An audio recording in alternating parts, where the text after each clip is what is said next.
The Best of Our Knowledge explores topics on learning, education, and research.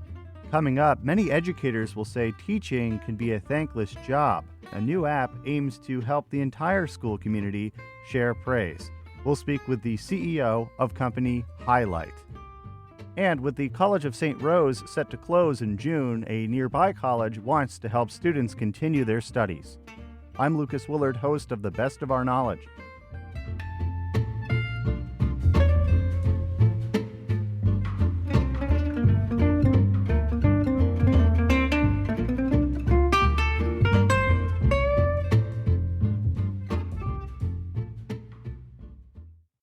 You're listening to The Best of Our Knowledge. I'm Lucas Willard.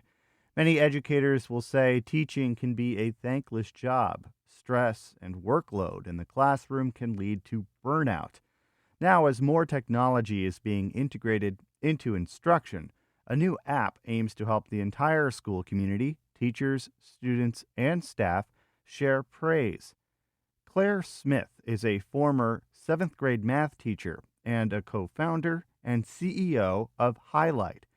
The Louisiana-based company says its app designed for teachers is to drive purpose, satisfaction, and retention.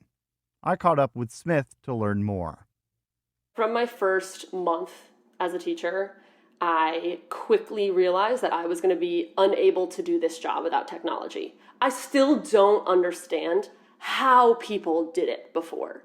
Like how you grade all those papers, how you keep up to date on all of your students.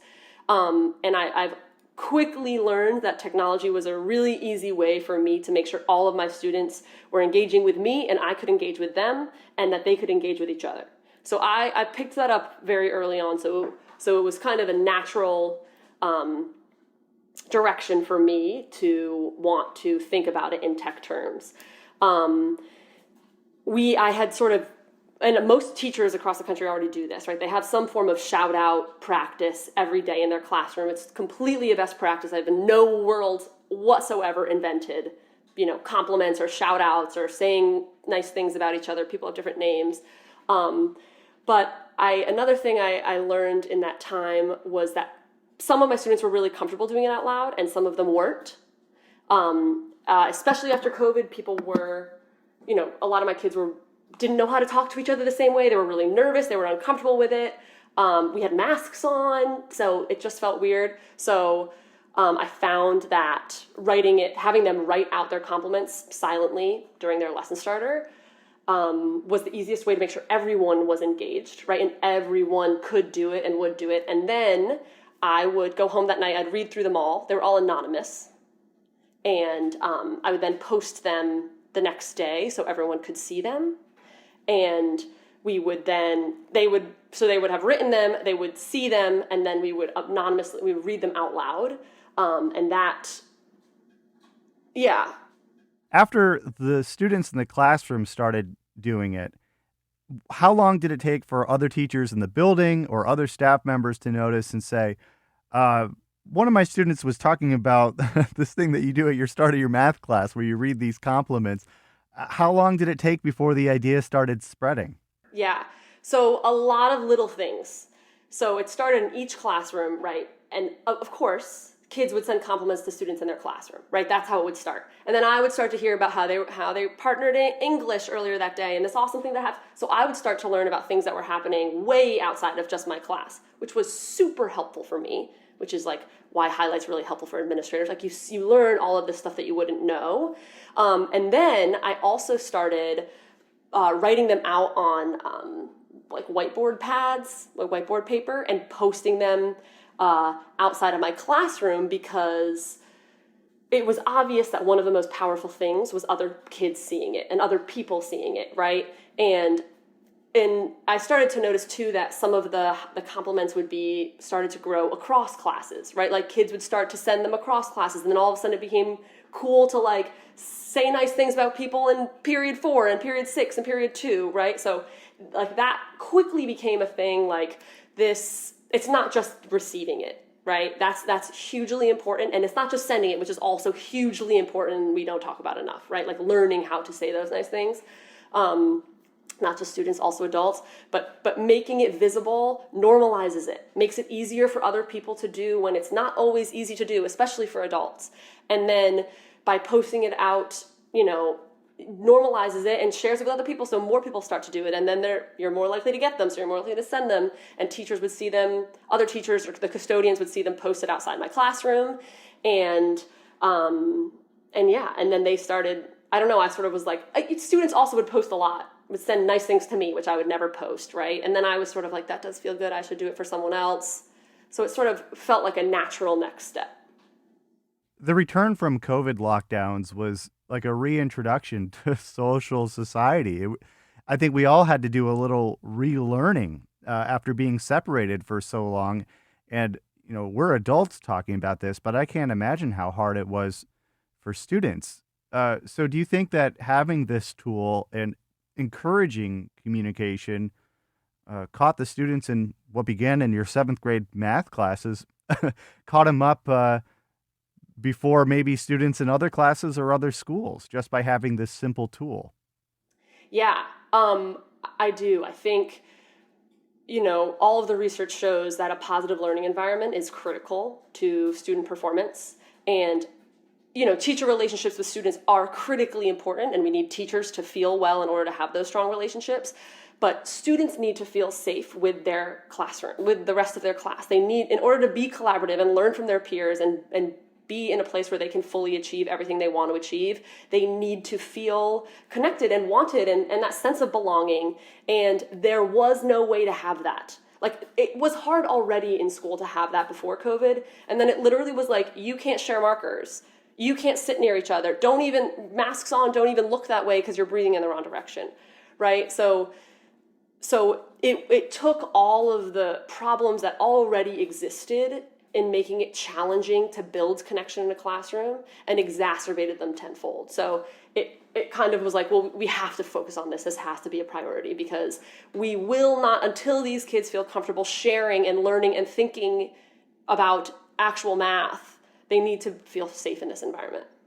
So tell me about your own tech experience. Did you have any prior experience in coding or app development or anything else before HiLight became a much larger operation? I took one computer science class in college and CS 101 and learned how much I have no idea about coding, but it's been a really helpful framework for me in understanding sort of how it works. Conveniently, my best friend in college, my roommate all 4 years, Chrissy Taft, is a software developer, has been for 8 years in healthcare tech. And I'd been doing this in my classroom a little bit with kids, and once I wanted to grow it, so it was so manual for me. Like, it was so much work every single night I was doing this, but it was so worth it because I knew the impact it had. I called her one day crying, and I was like totally overwhelmed, totally defeated. And I was like, this is the most important thing I'm doing, and I really believe in it. It's so much work, and everyone's so depressed. Like, can you help me make this something that is like actually something I can do, and not in a business way whatsoever, like just for my classroom? And she was like, duh, best friend. And so she helped me build it first, again, just for my classroom. And since, after that first year, seeing the impact it had, I was like, we got to see if this can work in other schools. This is a problem everywhere. So I left that year to sort of pursue like testing, seeing if it would work in other places. She kept her job. And then at the end of that year, she left and is now building it full time and is crushing it. So you hit the road after teaching. You said, this is my calling. I'm going to continue working on this program. Yeah. Well, it was so obvious to me that it was like, it's an action-oriented solution. Like, we're not listening to teachers. We're not listening to students either. We shifted obviously to teachers first, but like, we can talk about people connecting. We can talk about people belonging, but like, and we can keep putting leaders in charge of like having a positive culture and making sure everyone feels good together, but like that's not going to do anything, right? Like you need people to have strategies to connect with one another on their own. It can't just be one person in charge of 100 people having a good relationship. Like that's not fair. That's not fair to principals. That's not fair to, that's not how that's going to work. Like we need something where people can easily take action and contribute and have ownership in strengthening their culture because they are a part of it. And, you know, it's harder for some people than others, but we can make it easier.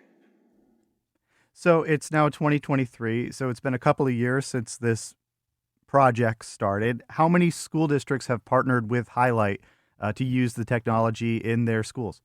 So at this moment, we are in 30 schools, which is great because last year we were in 3. So we jumped from 3 to 30. And we're working with a bunch of schools and districts to partner for next, for the, you know, winter year. And then we're expecting to be in around 100 for next year, which is exciting. But yeah.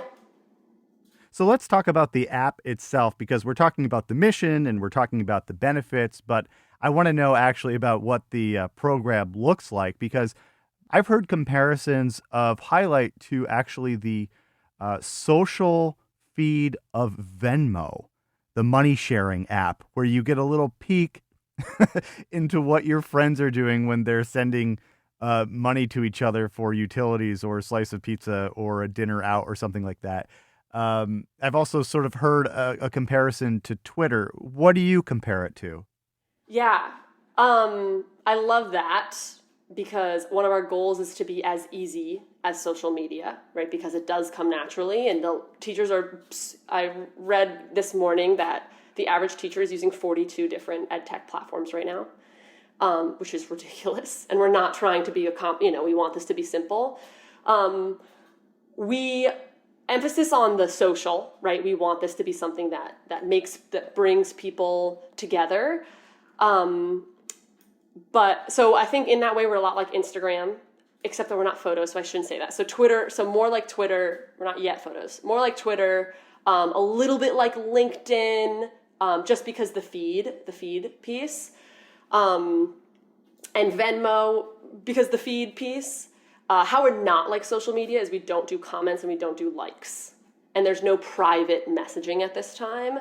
So we're trying to be an online tool that really strengthens offline relationships, right? So what's different about HiLight compared to most social medias is that there's, at this time, the way it's set up for schools and districts, there's already a network created. We're not building a new network. Your network is defined. It is the employees of Hudson City School District, right? Or Hudson High.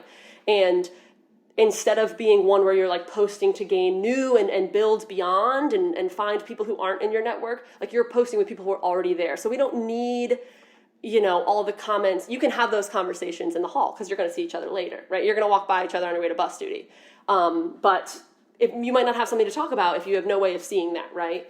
So it's a way to sort of spark offline conversations, which is a different form of social engagement. It's remarkable. You're taking one of the key pieces out of social media, which is that interaction, those likes, those comments, those shares, and you're stripping it down to almost just the bare information. So looking ahead with this very simple platform, how do you make sure that it stays true to its mission? Do you think that adding more features, adding likes, adding shares would take away from it?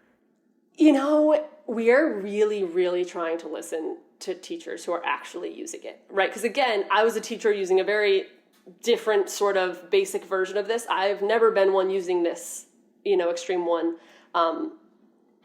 So we are really trying to listen. I think that being simple, like I mentioned before, 42 ed tech platforms is the average. It's insane. We're not trying to be something enormously complicated. We're not trying to go anywhere close to the evaluation, observation, coaching. I think what has been so challenging in a way that I'm so obsessed with about HiLight is that recognition is such a precious concept. And it's so easy to weaponize recognition into something like trophies or something people need. And when you start to attach it to too many things and build it to make it too complicated, it starts to become evaluative. It starts to become all of these things that it's not. When at the end of the day, it's connecting people. It's seeing people. It's showing that you value someone else and making sure someone else feels valued. So that all is to say that keeping it simple will make sure that we are being very true to this very, very singular small muscle in the education system, which is making teachers feel valued and feel connected and build morale and build culture in that way. This little muscle that we've been totally neglecting, which is why is one reason of many why our system is failing. I do think we hear a lot. Occasionally we get, I wish I could like, because I do like, right? I like this highlight that someone sent. I agree with it. I want that person to know that I agree with it. So we were thinking about having a like feature where if you post something about Miss Smith, I can like it, but the only person who sees that it was liked is Miss Smith, right? So we're thinking about how we can, make our goal is highlighting, so sharing all of these great things that are happening, but also making people feel good. So making sure people feel good in a way that's controlled and not making other people feel bad. Not that that's ever. I do see a lot, they say pictures are worth 1,000 words. And a lot of people ask us if they, when we're going to add pictures so people can post, that bulletin board you made is beautiful and makes the hall so cheery. Instead of saying that, you could post a picture of it. There's some liability there around posting kids' faces and that, so we're a little worried about that. It's hard because there's so many ways we could go with it, but no one's pushed us too aggressively in any way yet. So we're really just trying to listen. And last thing I wanted to ask, Claire, is about your own experience using HiLight or using the prototype and what eventually became HiLight. Is there any interaction that stands out in your mind, either a compliment that was directed towards you or directed towards one of your students from either another student or another staff member that you found particularly inspiring and something that, that you look back on and say, this is why this is important. This is the moment and the feeling that I want to recreate for other people who are using this platform? Yeah, I think the ones that happened, the many, I met the first week that I did it. So the custodian, Mr. Jason, coming to me, a man who rarely spoke, right, was, sort of on the outsides, but remarkably helpful, coming to my classroom in front of my students crying, right, showing that vulnerability, which an older man in St. Bernard Parish, Louisiana, showing that, and sending me this long text later, a 2-paragraph text about how much it meant to him. His wife is printing it out. You don't see, I hadn't seen that reaction from any custodian before, let alone really any teacher. And it was nothing that I had done, right? It was a little message that someone else had sent. And it was so easy. It was so simple. It's something that clearly he was craving. I remember the text said something along the lines of, this is why I come back every day. And it's yeah, right? Teachers, people who work in schools have chosen this job, yes, for a salary. And yes, their salary should be higher, obviously. But they knew their salary going in. There's something else that they wanted beyond that, right? People who work in schools want to help kids. They want to help their communities. They want to make people better. They want to make a difference, right? And they do every single day. But when you're in it for so long, and I felt this so deeply, it starts to feel like you're not making any difference at all. It can become so defeating and why am I here? Which is ridiculous because teachers are doing so hundreds of highlights every single period, but no one sees them, right? So it's that idea that teachers, educators, school staff want to make a difference. That's something they sought in this job. And we haven't been giving it to them, in addition to not giving them a salary. And this is something we can do easily. He wasn't the only teacher that cried. I remember the science teacher and the English teachers both came to my room. And it's such an emotional job. And I certainly cried all the time, but like those sort of happy cries were much fewer and far between. Those ones that are like, I'm crying because like I love this so much, not because this is so hard, I feel like I'm failing every single day. So I think that's why that week stands out to me so much. Claire, thank you so much for taking the time to speak with me about HiLight. I appreciate it. For those who are curious about it, is there a place they can find more information? Yes. Our website is www.HiLight.edu.com. That's HiLightEDU.com, but we spell HiLight HiLight. That's the best place to find us. Claire Smith is a former 7th grade math teacher and co-founder and CEO of classroom-based social app HiLight. You're listening to The Best of Our Knowledge. I'm Lucas Willard.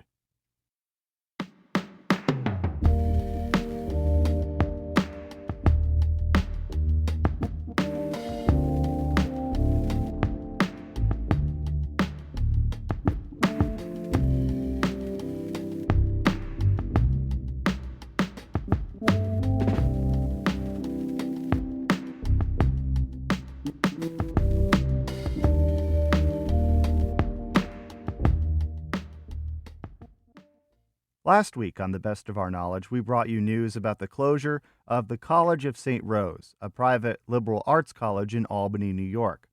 Without enough funding to operate a full 2024-2025 academic year, the 103-year-old institution will close in June. The chair of the college's board of trustees cited declining enrollment linked to a shrinking pool of high school graduates and the COVID-19 pandemic for the financial stress on the college. St. Rose students are now scrambling to find a place to continue their studies, as the college works with other institutions to develop teach-out agreements.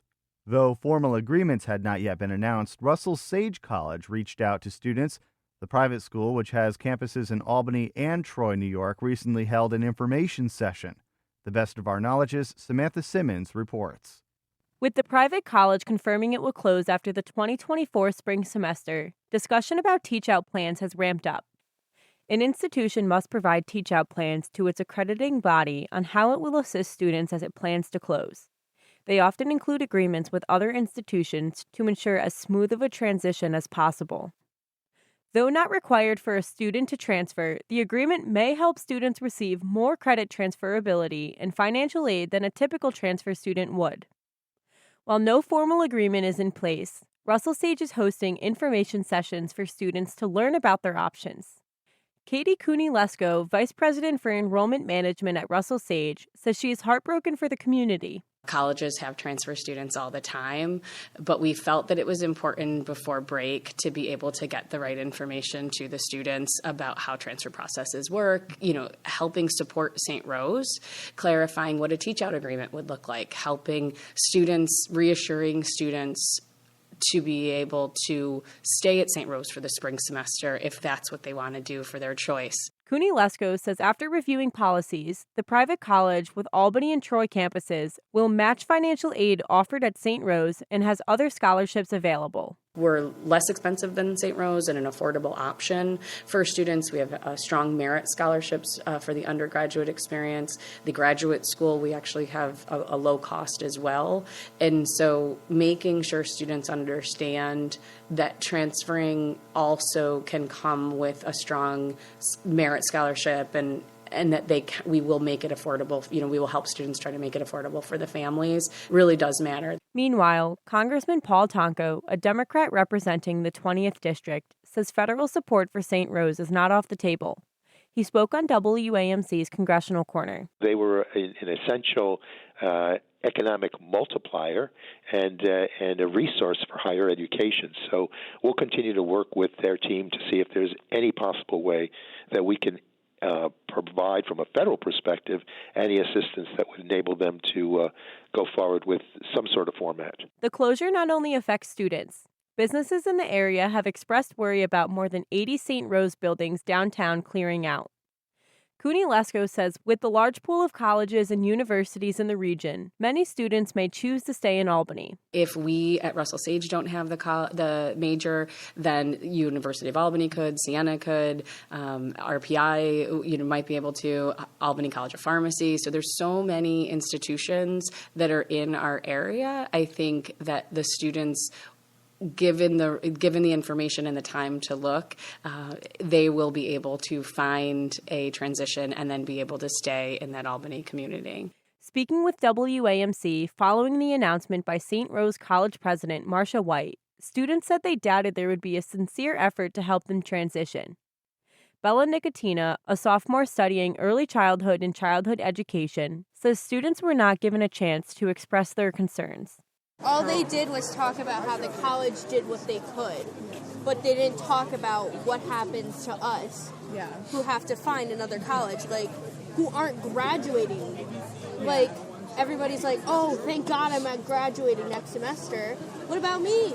I still have to find a school for 2 other years. Cooney Lesko says while the college is giving St. Rose time to reorganize, she expects a teach-out agreement between the two colleges will come together.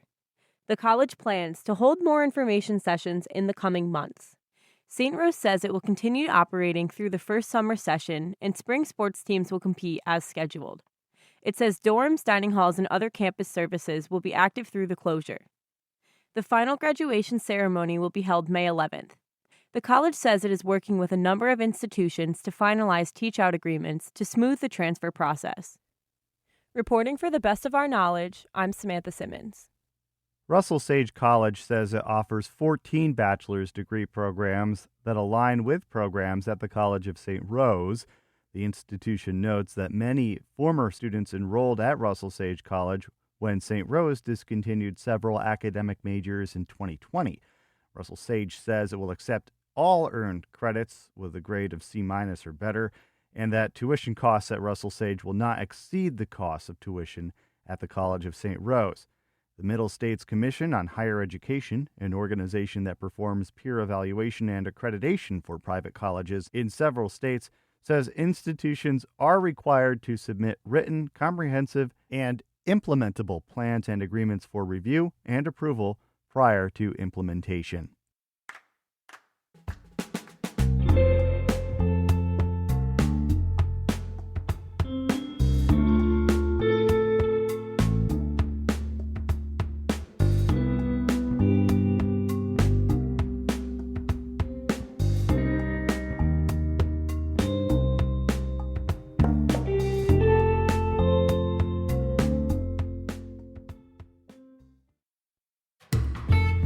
This has been The Best of Our Knowledge, episode 1734. The Best of Our Knowledge is a national production of WAMC, Northeast Public Radio. Thanks to associate producer Jody Cowan. The latest on all National Productions programs is available via the Airwaves newsletter and our flagship station's website, WAMC.org. Until next time, I'm Lucas Willard.